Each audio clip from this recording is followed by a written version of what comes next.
fonga I talafonga le 2AP ilunga o anala leo 5 fa o amo fa mo tasi o fitu tesi malifa iva tasi tesi malitasi malifa mo iva lua tesi malitasi malunga o le sino mai ngoa iai ilunga o le 2AP Facebook page palehala ata le malo o le TV iva le silfa fonga o Samoa le 2AP.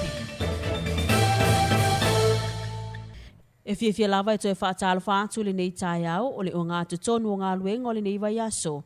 Ai usi mai a lau whaafofonga I le tautua masani a lau le iti o le si ufofonga o Samoa mai le vaenga o talafou. Wa avele wha ama whanawhananga le minista o whila awa inga le lau ele ia olo a foa fiti wa ai. I le tama ua maliu le asai a whaafoina le pasi na tūla I mai ai le whaalewe lava I whangaloa. Na ia whaailoa o le lipoti wa tuina atu e lanam tā ngā luenga le LTA. O le pasi wa mai ona pasia malai sineina, pe tai e iei upo la tunuu, e poto lava le tautai, a iei lava le taimi e se ai la natu. Ia ai whapea mai wa aipo o ko e suinga o le kia, ia ua pe wa le alu le lei. Ia tuku aku maka awhi wa whaare kong. O le tūlai mai o le nei whaafi tāuli, ua whesilingi ai le saonga le mua o pasi lau papa. Na tā ua le minista, e iei le mau sa whai tau ai se taso li poti, I to tonu ala nam tā ngā luenga, I tūlanga o pasi lau pa sese, e siri atu pasi lau papa, nai lo pasi u a mea, e fua I le taimi e tupu ai le whaalawe lave, e mawhaio na malepe le lau papa o le pasi, masao I whafuta ngata, pe tai o pasi u a mea, e le mawhai. O se taso e tu sa whesilingia, o le whaale tonu o le awala, sa tūlai mai ai le whaalawe lave, mana tā ua e olo, o le nei au wala I le anga I temi umo ti munga, maolo o mawhau lava I le temi nei.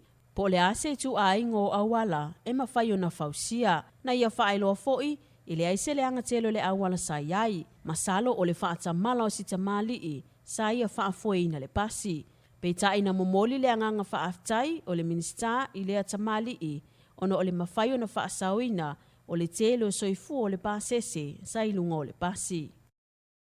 O lo talia pe whaamaonia le kāpeneta le whaai unga le komisio ngā luenga le whaamasinonga o whanua maswafa. I le toe filifilia o whaamasino e to'atolu le whaamasinonga o whanua maswafa, lea sa whaamuta lato ngā luenga i le amatanga o le nei masina.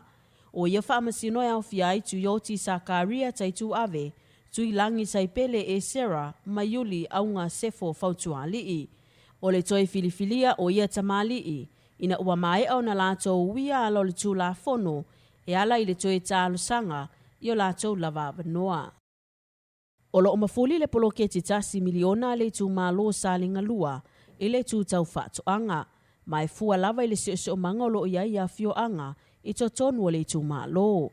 O vai pua, fonga sawa I masangone, o a fio anga I o lo I to tonu o le tū malo.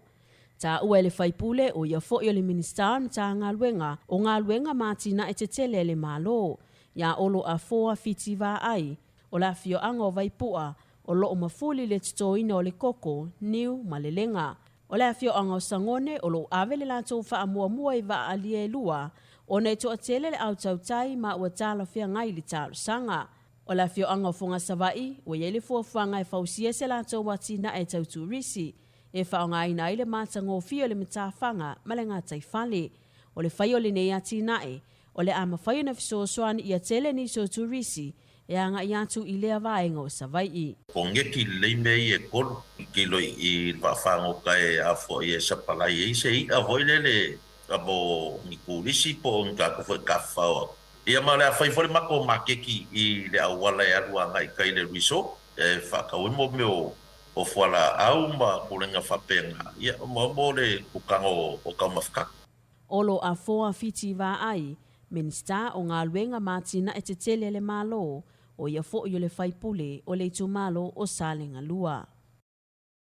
O lo o whaau so e so e ngalimta ngā luenga o leo whale pui ma leo la toi fuata ina, pe iei se ngai o inga whaasoli tū la fono, I se whaalawe na tūla I mai lea wauli o le asonga fua o le neiva yaso. Sa whaatama ia umai e le afi le maota o se taseo a inga I vai te leuta. Whailoa le komisina o leo e tūpule nei whaalawe e le o iai tangata umo le a inga. E ui sa whaanatina te atu ta avale le ofisa o tinei mō Mosef Sosoani, pe tai sa le I whaasauina le whale atoa, ona o le malosi o le afi. O vaenga sa whaatama ia e au fiai le fale atoa ma le taavale. O lo talia fo isu esu enga le vaenga su esu el pulengo tine mu, po le atonu le mafua anga o le mu. E le aise isi sa a fia se soifua ile nei whaalave lave. O tātou talafona mo le amatanga o ngā luenga o le nei aso, ia manu ia tele ngā luenga o le awhia ngai ma le atunu o. Whaafafonga i talafonga le 2AP i lunga o anala leo 5 wha o amo, wha mo tasi o fitu tesi ma le wha, iwa tasi tesi ma le tasi, ma le wha mo iwa lua tesi ma le tasi. Malunga o le sino mai ngoa i ai i lunga o le 2AP Facebook page, ma le ala ata le malo o le TV iwa. Le si ufafonga o Samoa, le 2AP.